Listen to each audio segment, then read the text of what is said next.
Buena, Choriza. Buena, Poli. ¿Cómo estuvo el fin de semana, guacha? Perfecto. ¿Y el tuyo?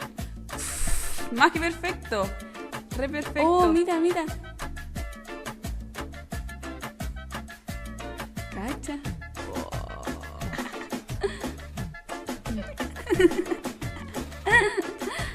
Ya, terrible Perkin. Oh, la mochila, terrible fea. Buenos días.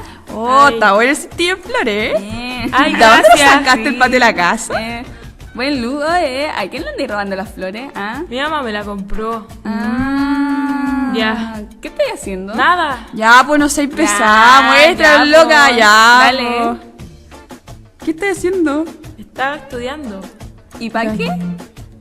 Si hay prueba. ¿Qué? Pero si hay prueba de método científico. ¿No sabían? ¿Qué vamos a hacer? Oye, guayas, igual te queda bonito el cintillo. Como combina con tu ropa. ¿en serio? Sí, queda del corte. Y con tus ojos. Ay, gracias. Sí, oye, a ver. Perfecto. Oye, no nos quería explicar así. Ay, bueno, si son tan amorosas a veces. Sí, a ver, ya. Ya, bueno, le voy a enseñar todo acerca de las tablas. Buena. Tablas. Es una descripción informativa de cualquier conjunto de datos y está dada por la frecuencia de repetición de las observaciones en el conjunto. Toda tabla debe tener 1. Título adecuado. 2. Debe ser autoexplicativa, es decir, que se dé a entender por sí sola. 3. Contener un pequeño resumen en los resultados. Y 4. Toda tabla va a depender exclusivamente del tipo de variable que se esté midiendo. Estas variables pueden ser cualitativas y cuantitativas. Cualitativa. Se refiere a características o cualidades que no pueden ser medidas con número. Para construir una tabla cualitativa se debe contar la frecuencia de interés. Esta se puede expresar de manera absoluta o porcentual. A continuación, un ejemplo. 1. Primero tenemos todos los datos donde encontramos las variables sexo y fumador, con un total de 15 personas que equivalen al 100% de la población. 2. Contar la cantidad de sexo femenino y masculino, que en caso femenino serán 9 y masculino 6, que nos servirán para sacar los porcentajes. 3. Comenzaremos con los datos femeninos, calculando el número de sí y no con respecto al total porcentual. Son 3 sí, que equivalen al 20% de la población, y son 6 no, que es el 40%. 4. Se realizan los mismos pasos que el caso anterior para los masculinos, donde obtenemos un 26,6% sí y un 13,4% no. 5. Ahora rellenaremos la tabla, sumamos los porcentajes de los sí y no, por un lado femeninos y por otro los masculinos, y obtenemos el total general. Hacemos lo mismo con el siguiente, donde masculino 40% y femenino 60%. 6. A continuación sumamos si los masculinos y femeninos, obteniendo un sí de 46,6% y los no de 53,4%, dándonos el 100% total de la población. Finalmente, agregamos el título adecuado y un breve resumen de los resultados obtenidos. Un título, por ejemplo, puede ser Fumadores según sexo, y el resumen: obtenemos que hay más mujeres que no fuman que las que fuman, y hay más hombres que fuman que los que no fuman.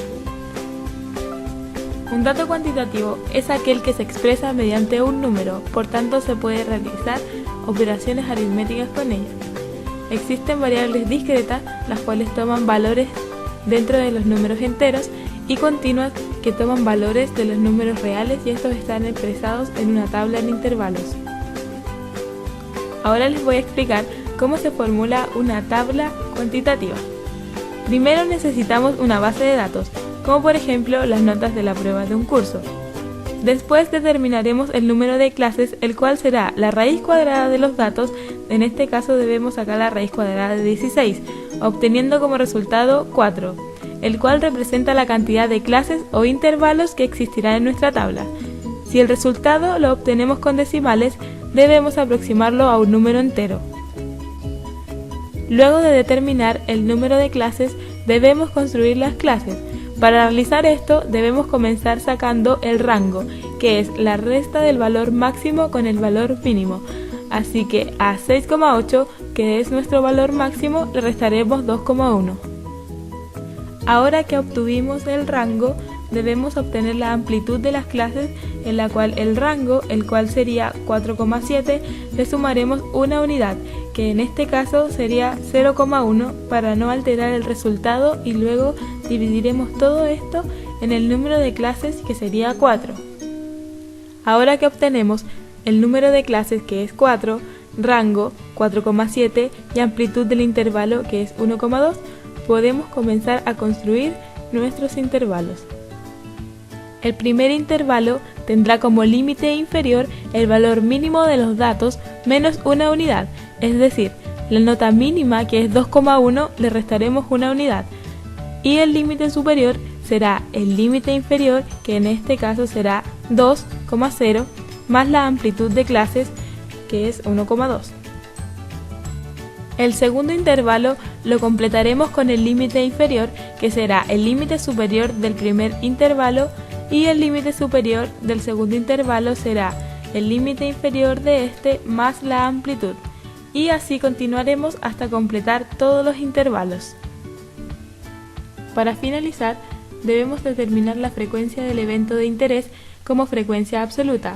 Es así como en el primer intervalo tendremos 2, en el segundo encontramos 5, en el tercero 2 y en el último 7 como frecuencia absoluta. Ahora determinaremos la frecuencia relativa, que será la frecuencia absoluta dividida en el total de los datos multiplicada por 100. Aquí, por ejemplo, tomamos el valor 2, lo dividimos por 16 y lo multiplicamos por 100. Esto nos dará un resultado de 12,5%. Luego sacaremos la frecuencia absoluta acumulada, que es la suma de la frecuencia absoluta de todos los valores anteriores hasta el que estamos tomando. Es decir, en el primer intervalo su frecuencia absoluta acumulada será 2, y en el segundo intervalo será la suma de 2 más 5, es decir, 7, y así sucesivamente, resultando en el último número el total de los datos. En este caso es 16. Y para obtener la frecuencia relativa acumulada se realiza lo mismo, pero con la suma de las frecuencias relativas. Es decir, 12,5% corresponderá al primer intervalo y el segundo será la suma de 12,5% más 31,25%. Corresponderá, según en el último intervalo, al 100%. Debemos recordar que toda tabla debe tener un título, que en este caso puede ser Tabla de frecuencia de notas del primer año de odontología, y también debe tener una conclusión, que en este caso podría ser: se obtuvo una mayor frecuencia en los alumnos que obtuvieron notas entre 5,6 y 6,8 y una menor frecuencia en aquellos que obtuvieron nota de 2 a 3,2 y entre 4,4 a 5,6.